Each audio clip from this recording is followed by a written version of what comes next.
Ferdinand Hodler e Filippo Franzoni sono stati, ognuno a modo suo, due importanti protagonisti dello sviluppo dell'arte moderna in Svizzera a cavallo tra Ottocento e Novecento. In questa esposizione per la prima volta mettiamo in dialogo le loro opere in maniera esclusiva. Se il ruolo di Hodler è conosciuto, studiato a livello nazionale e a livello internazionale, quello di Filippo Franzoni è meno noto ed è proprio attraverso questa esposizione che vogliamo offrire una prima opportunità di riscoprire anche in maniera più ampia questo artista molto conosciuto in Canton Ticino, poco noto nel resto della Svizzera. I due artisti hanno condiviso un momento importantissimo della storia artistica del nostro paese che vede nell'ultimo decennio del XIX secolo lo sviluppo delle istituzioni che avrebbero sostenuto anche il mondo artistico. Hanno condiviso l'impegno istituzionale in seno a giurie e commissioni delle quali hanno fatto parte e proprio hanno partecipato attivamente a questo primo importante scambio culturale tra le varie aree linguistiche del paese.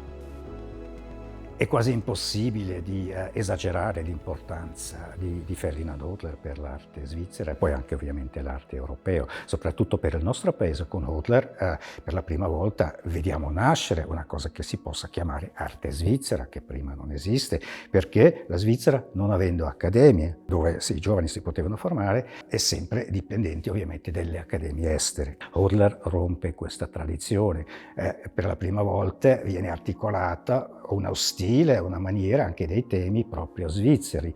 Tutta una generazione ovviamente è veramente fulgurata di questa esperienza, conoscenza, amicizia con Hodler, Kuno Amir, Giovanni Giacometti, Albert Traxel, Max Puri. E c'è anche un ticinese, c'è Filippo Franzoni che attraverso la sua amicizia con Hodler inizia a far parte di questo nuovo mondo di arte svizzera che sta per nascere in quegli anni. Il ruolo di Filippo Franzoni in questo contesto è stato fondamentale per quello che è l'avvicinamento della realtà artistica della Svizzera italiana a quella del resto della Svizzera. Nascono nuove opportunità, per cui da un orientamento quasi esclusivo verso la vicina Lombardia, gli artisti ticinesi iniziano ad interessarsi anche al contesto nazionale. Oltre a questo contesto istituzionale, naturalmente iniziano anche ad esserci dei cambiamenti a livello di linguaggio pittorico, poiché si introducono all'interno delle ricerche anche quello che sono delle sperimentazioni un po' più proprie al mondo e al contesto culturale artistico del resto della Svizzera. L'occasione di questa mostra è senz'altro data dal fatto che i due artisti si sono conosciuti, si sono frequentati, si sono stimati anche, ma è anche motivata dal fatto che ci sono all'interno del corpus di opere di Ferdinand Hodler un nucleo di dipinti realizzati a Locarno nel 1893 in occasione di questo soggiorno per oltre 15 giorni sulle rive del Lago Maggiore e dove ha dipinto i luoghi cari a Filippo Franzoni. Il percorso espositivo è composto da un'ottantina di opere equamente divisi tra i due artisti.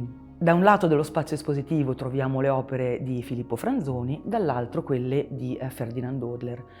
È lo spettatore che è invitato a ricostruire il dialogo muovendosi liberamente all'interno dello spazio espositivo. Le sezioni che compongono il percorso della mostra sono 5.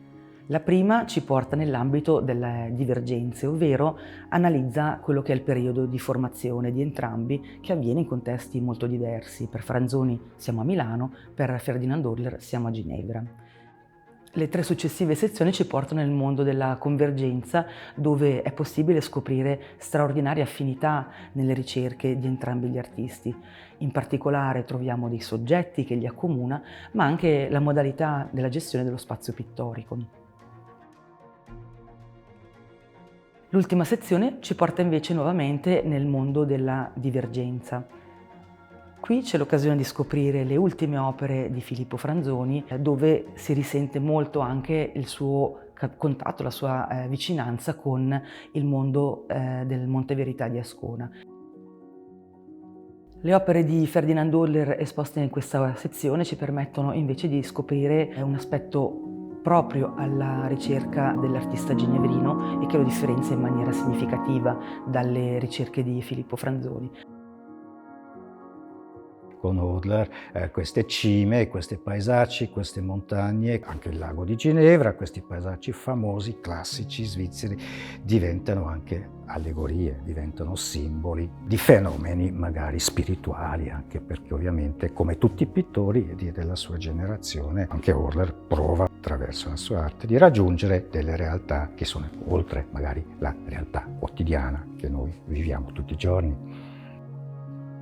È chiaro che anche Franzoni, attraverso questa amicizia, questa conoscenza intima anche del lavoro, del metodo di Hodler, perché vanno veramente insieme a dipingere e vede come si sceglie i motivi, come si costruisce il paesaggio.